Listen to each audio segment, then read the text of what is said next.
I think we really share a false persona, and we don't do it on purpose. But we share this false persona that everything is good, it's all victories. We flood our social media accounts with the highlights, the victories, the just sold, the settlement dates, the pictures.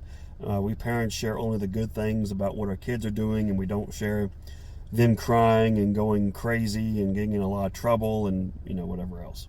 And people get this false sensation that when bad things happen in their lives, that something's wrong with them. And that's not true. Not true at all. And this has been on my mind today because one of my friends passed away. He lost the battle with cancer after a long, long fight. But you know what? He did not lose the war. Because I know right now he's in heaven with Jesus Christ. And I know one day I'm going to be seeing him again. So he didn't lose the war. And a lot of times we feel like if we lose a battle, we lose everything. And it's not true. So I'm going to share an example about a battle I lost just last week. Okay. Friend gets me in to an investor. Friend, you know who you are, and I thank you so much. The investor is a husband-wife team. Their house could not sell after several months, so they fired their realtor. And then they had another realtor that they had in mind. That other realtor was top of mind, but my friend got me in to do my presentation nonetheless. So I'm the underdog, right? But I have my work ethic, and I know my work ethic matches, if not beats, the other person. So I give my presentation. Everything looks good. Wife says, hey, look, you know what? We haven't signed the listing agreement. I think we should sign with Nathan. And this is what the husband does. He goes like this.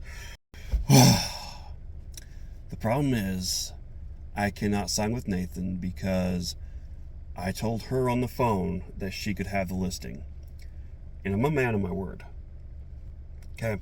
The reason I want to work with this investor is because he's a man of his word. So he and his wife agreed to this, okay?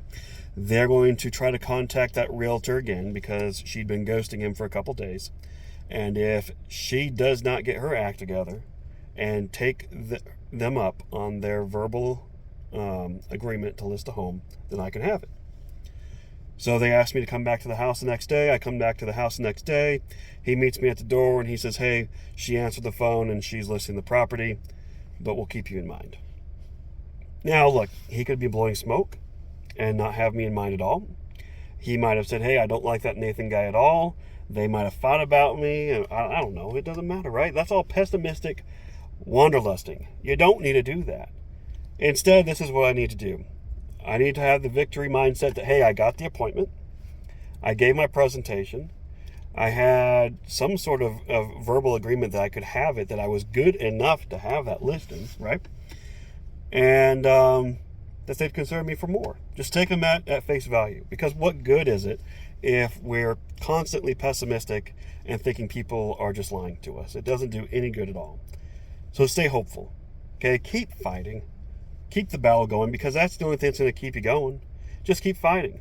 You know, the only difference between a loser and a winner is one change in word, okay? A loser is somebody who gives up. A winner is somebody that keeps getting up.